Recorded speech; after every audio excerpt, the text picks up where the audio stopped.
رانی جس نے پہلے تو ردا کی خوشیوں کو برباد کیا، اب جب ردا رانی کی خوشیوں کو دیکھ کر پرسکون محسوس نہیں کرتی تو اس بات پر بھی رانی کو تکلیف ہوتی ہے۔ رانی جس کا کہنا یہ ہے کہ ردا جو میری خوشیوں پر نظر لگانے کی کوشش کر رہی ہے، میں نے اس کو سچ مچ میں پاگل نہ بنا دیا تو میرا نام بھی رانی نہیں۔ ڈرامے کی نیکسٹ ایپیسوڈ میں آپ لوگ دیکھیں گے کہ رانی کس طرح سے بکھیڑا کھڑا کرتی ہے اور سب کے سامنے ردا کو پاگل ثابت کرنے کی کوشش کرتی ہے۔ جب اس کی ساس طاہرہ اور فضا جاتے ہیں گروسری کے لیے تو وہیں پر رانی ایک نیا تماشا لگانے کی کوشش کرتی ہے۔ پہلے تو رانی ردا کو بالوں سے پکڑ کر اسے گھسیٹ کر اپنے کمرے سے باہر نکالتی ہے اور کہتی ہے کہ تم دونوں بہنیں میرے سر پر ایک بوجھ کی طرح ہو۔ جب بھی دیکھو ہر وقت تم لوگوں کے ڈرامے ہی چلتے رہتے ہیں جو کہ مجھ سے بالکل بھی برداشت نہیں ہے۔ کہتی ہے رانی ردا سے کہ میں تم لوگوں کو بہت جلد اپنے اس گھر سے باہر نکال کر ہی رہوں گی، تب ہی مجھے سکون کا سانس نصیب ہوگا۔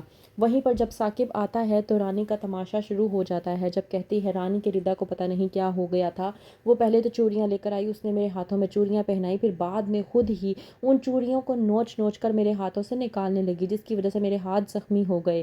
ردا جو چیخو پکار کرتے ہوئے سب کو بتانے کی کوشش کرتی ہے کہ میں نے ایسا کچھ نہیں کیا، لیکن اس کی بات پر کوئی بھی یقین نہیں کرتا۔ ثاقب جو کہ رانی کی یہ حالت دیکھنے کے بعد اپنی والدہ طاہرہ پر بے انتہا غصہ کرتا ہے۔ کہتا ہے کہ آپ بہت اچھے طریقے سے جانتی ہیں کہ میری زندگی کتنی مشکلوں سے بھری ہوئی ہے اور اب ردا میری زندگی کو جہنم بنانے کی کوشش کر رہی ہے، جو کہ میں بالکل بھی برداشت نہیں کروں گا۔ اگر میری زندگی میں رانی آ گئی ہے اور وہ میری زندگی کو پرسکون بنانے کی کوشش کر رہی ہے تو خدا کے واسطے میری زندگی کو پرسکون رہنے دیں، مجھے بھی تھوڑا سا سکون نصیب ہو لینے دیں۔ اب آپ کو ردا کو خود سنبھالنا ہوگا۔ اگر ردا نے رانی کے ساتھ ایسی ویسی کوئی بھی حرکت کرنے کی کوشش کی تو مجھ سے برا کوئی نہیں ہوگا۔ رانی جو کہ ثاقب کو لے کے اپنے مائکے چلی جاتی ہے تو وہیں پر زارون اپنی والدہ سے بات کر رہا ہوتا ہے کہ مجھے تو یہ سمجھ نہیں آتی کہ رانی اپنی نندوں کے ساتھ کس طرح سے ایڈجسٹ کرے گی۔ مجھے تو لگتا ہے کہ یہ ان لوگوں کے ساتھ کوئی طوفان ہی برپا نہ کر دے۔ جب کہتی ہے ذکیہ اپنے بیٹے زارون سے کہ تم اپنی بہن کو کیا سمجھتی ہو، ایسا کچھ نہیں ہے، وہ بہت اچھے طریقے سے ایڈجسٹ کر لے گی، تمہیں اس کے حوالے سے کسی بھی قسم کی کوئی بھی پریشانی لینے کی ضرورت نہیں ہے۔ وہیں پر ذکیہ کو یاد آ جاتا ہے جب رانی نے کہا تھا کہ زارون کی نظروں میں فضا آ چکی ہے اور ہمیں فضا کو زارون کی نظروں سے باہر نکال کرنا ہوگا۔ وہیں پر رانی ذکیہ کو بتاتی ہے کہ کس طرح سے ردا نے تماشے لگا کر اس کے کمرے کے پھولوں کو خراب کرنے کی کوشش کی۔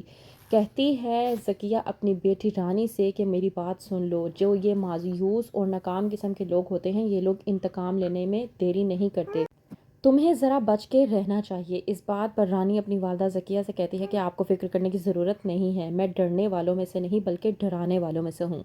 وہیں پر دوسری طرف رانی جو کہ فضا کی یہ بات سوچ رہی ہوتی ہے اور کہتی ہے کہ فضا نے مجھے بڑے مان سے کہا تھا نا کہ ثاقب کے دل میں ہم لوگوں کے لیے محبت ہے اور یہ محبت کبھی نہیں نکل سکتی، اس محبت کو نکالنا ناممکن ہے، تو اب میں بتاؤں گی فضا کو کہ ثاقب کے دل میں صرف اور صرف میں ہوں گی، کسی اور کی محبت کی اجازت میں ثاقب کو بالکل بھی نہیں دوں گی۔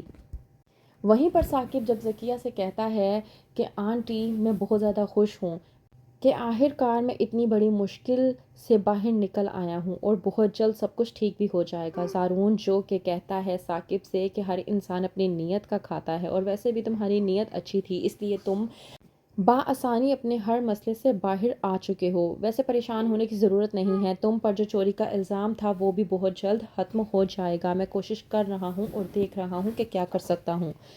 تو کیا کرے گا زارون؟ کیا واقعی ہی میں ثاقب کے اوپر سے چوری کا الزام ختم ہو جائے گا اور شہناز ایک بار پھر سے ان کے ساتھ مل جائے گی؟